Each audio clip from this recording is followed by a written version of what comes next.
The Huawei P30 Pro was a beast when it first came out, and it was up there with the best of the best. But then the unfortunate happened and a ban was put on Huawei, stopping US companies from working with them. Today I'm here to tell you my thoughts on if it's still worth picking up the Huawei P30 Pro in 2026. I will go over the specs, the design, software, cameras, performance, battery life, which software and routing options you have, and then I'll end the video with pros and cons and my thoughts on whether you should get it or not. Starting with the specs. There are some certain specs that I won't be saying, but they will be up on screen still, like all the body dimensions, all the different networks it uses and stuff like that. They will all be up on screen so you can pause the video and read them if you want to. But I will be going over the most important and basic specs that you need to know. Originally, the P30 Pro launched in 2019, March 26th. They did relaunch it a year later, which the 2020 version has the exact same hardware, software and specs. It just has different colors from my knowledge. The phone weighs about 192 grams. It has both a glass front and back with an aluminium frame. The phone supports dual nano SIM, which I will talk about a little bit later. It has IP68 dust and water resistant for 30 minutes up to 2 meters.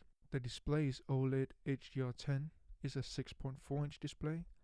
The resolution is 1080 by 2340. It has an aspect ratio of 19.5 by 9 and a PPI of 398. For those of you who don't know, PPI is pixels per inch. The software the phone launched with was Android 9, which was upgradable to Android 10. And then some versions only got up to EMUI 10, while other versions got EMUI 12, but still with Android 10. Chinese versions, however, did also get the ability to upgrade to HarmonyOS. However, you can upgrade to HarmonyOS on non-Chinese versions via unofficial methods. If you're interested in that, I will link some links in the description below. The CPU in the P30 Pro is the Kirin 980, which is an octa-core CPU, and the GPU is the Mali G76 MP10. Now, about the dual SIM card slot I mentioned before, Huawei does have some proprietary nano memory, which you can put the nano memory in the second SIM slot. From my knowledge, like I said before, I have only been able to find proprietary nano memory, but if you find a third-party nano memory that's a good deal and a bit cheaper than Huawei's nano memory, then you can pick that up and get expandable storage. Otherwise, you are stuck with the built-in storage. There are two 128GB models. One of them has 6GB of RAM, the other has 8. Then there's a 256GB model and a 512GB model. Those both have 8GB of RAM, and all the storage is UFS 2.1. Now the cameras. It has a quad camera setup. One of the cameras is a time of flight depth sensor. The main camera is 40 megapixels. It's a wide lens, f1.6, and has optical image stabilization. Then there's the periscope telephoto camera, which is 8 megapixels with an f3.4 and also has optical image stabilization. It is a 5-time optical zoom and has up to 50 times digital zoom. Of course, that is nothing compared to what we have these days on phones with the 100 times zoom, 200 times zoom, and crazy stuff that they're making now. Then there's a 20 megapixel ultra wide with an f2.2. It has no optical image stabilization. Then the time of flight that I mentioned before. All of the cameras have Leica optics. They work with Leica to make the cameras. There are some camera filters in the camera app that are Leica specific.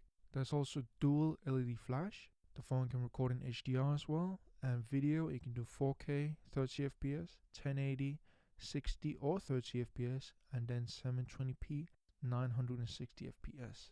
The front facing camera is 32 megapixels. It is a wide camera with an f2.0. It can take pictures and videos in HDR, and the videos are 1080 30 frames per second. But personally, from my experience, I would not recommend taking video on the front facing camera. If you absolutely have to, then it will do the job, but the front facing videos aren't that great in my opinion. The phone also has a IR blaster on the top, which is a very rare thing these days. So if that means something to you, then that's a nice bonus to have. Of course, this has all the standard stuff, Bluetooth 5.0, NFC. It has a under-display fingerprint scanner, which is optical. The battery is a 4200 mAh non-removable battery, which can charge with 40 watts wired, 70% in 30 minutes they claim, and 50 watts wireless with 2.5 watts reverse wireless charging. Now, I found some performance scores on the internet. There's some Antutu scores with V7 and V8, where the V7 score is 316,156, and the V8 score is 401,208. I also found some Geekbench scores for multi-core and single-core, where the multi-core is 100,014 and the single-core is 2,521. I also found a GFX Bench FPS performance test where the score came out to 29 FPS. Now to software. Like I mentioned before, the phone launched with Android 9 and was upgradable to Android 10, where depending on which device you had, which region it was in, you got EMUI 12 with Android 10 or EMUI 12 with Android 10. And the Chinese versions got the ability to upgrade to Harmony OS. However, you can get Harmony OS on non-Chinese versions through unofficial methods, which will bring the software a bit more up to date. It will help the battery life, it will make the phone more secure and give better performance from what I have read. If you would like to see me make a comparison between the P30 Pro running Android 10 with EMUI 12, since that's the version I have, and Harmony OS, then let me know in the comments below on my socials, which will be in the description below. Bear in mind, if I do a test, the Harmony OS version will be filmed at a later date since I only have one phone.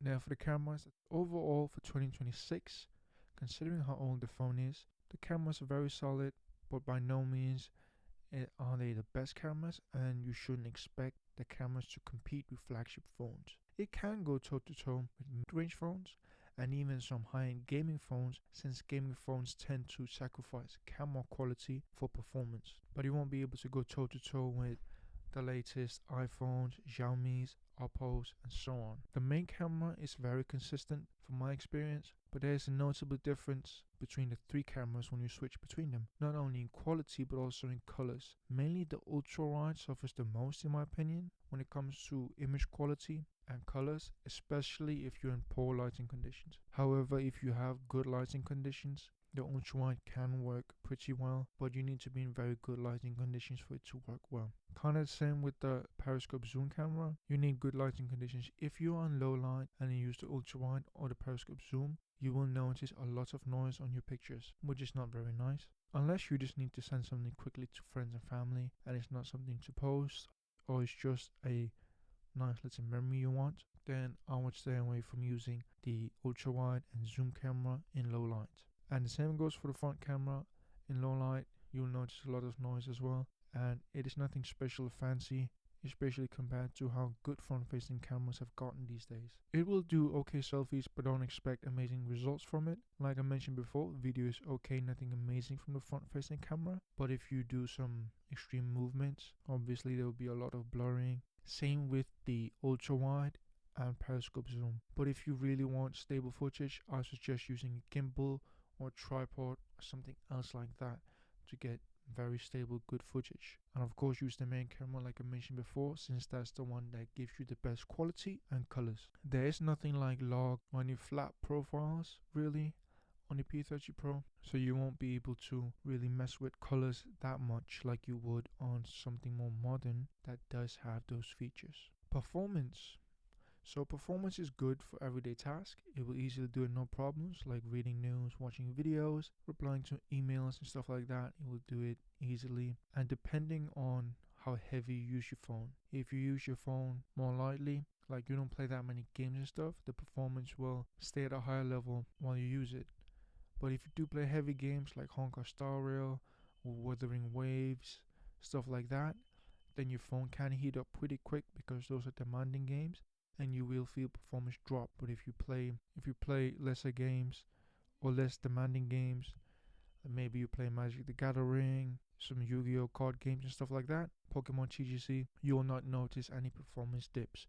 since those are not that demanding of games. Battery life is okay, nothing special, but it also depends on how used the phone you get is. It will be very rare to find a completely new or near new P30 Pro. If you do, of course, your battery life will be much better. But if you find a heavily used one, your battery might be very degraded. Obviously, it depends on who you buy it from. But yeah, it also depends on how you use your phone. If you're a heavy phone user, your battery will deplete quicker and you will need to charge your phone at least once throughout the day. If you check a lot of mails, watch videos and stuff like that, you will need to charge it at least once. However, if you use your phone very lightly, it will be able to last throughout most of the day, and you only need to charge it when you get home from work or something like that before you sleep. And that's if you are a very light phone user. If you game just like a heavy phone user, if you game, you would need to charge your phone throughout the day. But if you're a heavy gamer, you'll need to charge your phone a couple of times throughout the day, and you should expect your phone to heat up quite a bit, especially if you keep playing games while charging. Now to modding and rooting. If you can find already on the P30 Pro that has the bootloader unlocked, then you can root it easily and get custom ROMs, stock images and stuff like that. But Huawei stopped unlocking bootloaders, so you can't do it officially anymore. But there are some unofficial ways I've read about recently that they have come out, just like the unofficial ways to get Harmony OS. I will link some articles below on how to do that. But remember, if you are going to do it at your own risk, and make sure you properly read through on the details and instructions so you don't break or ruin your phone. But again, if you are going to do any of these unofficial bootloader unlocking methods or Harmony OS method and rooting your phone, then do it at your own risk. Yeah, now to the pros and cons. For the pros, the phone is fairly cheap and it has solid performance even for an older phone, and it can keep up with mid-range phone and even beat some of them. It is an older flagship, so it will have the premium feel. It has a great screen as well. It has a good main camera with solid ultra-wide and periscope zoom cameras. And it has an okay battery life, especially if you aren't a heavy phone user. And for the cons, battery life will drain somewhat quickly if you are a heavy phone user, or if you game,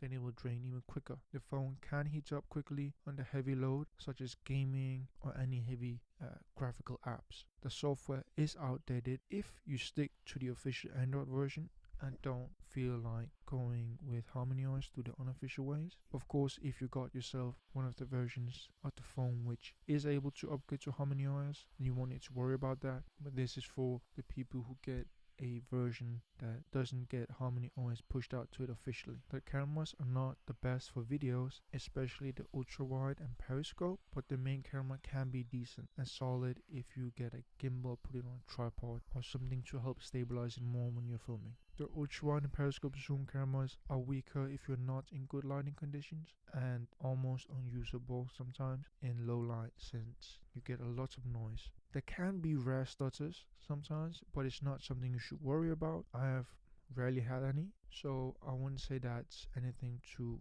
worry about. Another con, in my opinion, is there's no official way to unlock the bootloader anymore, and if you don't have a Chinese version, there's no official way to get Harmony OS, which is pretty annoying. I think every Huawei P30 Pro user should get the option to upgrade to Harmony OS if they wish to. Now, my final thoughts on if you should pick up the P30 Pro in 2026.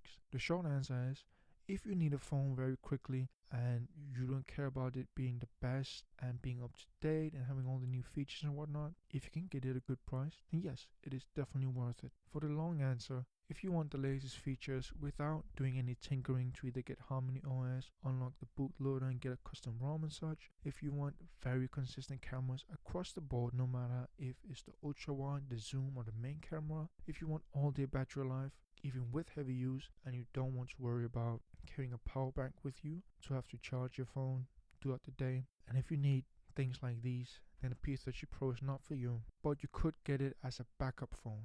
In case something were to happen to your phone, you would have an immediate backup. You could get it for that, but if you just want one phone, then it's not for you if you need anything I just mentioned. However, if you are looking for something that's closer to mid-range and you want something very cheap, but something that feels premium, something that feels like it's a flagship, then it's a good pickup since they're going for quite cheap from what I've seen. But if you want something more modern and your budget allows it, I would suggest trying to find a 1 to 2 year old flagship, even 3 year old flagship if your budget allows for it, while staying financially responsible, of course. Well, yeah, thank you for watching this video. I hope it was helpful and that you learned something. If you want me to review anything specific, let me know in the comments below. All my socials, which are in the description. Give the video a thumbs up if you liked it, and let me know in the comments what you like. Or give it a thumbs down if you didn't like it, and let me know what I could improve in the comments as well. Feel free to subscribe, ring the notification button so you won't miss an upload, and you'll stay up to date when I review something else. Thank you for watching. I hope you have a wonderful day. I'll see you in the next one. Peace out.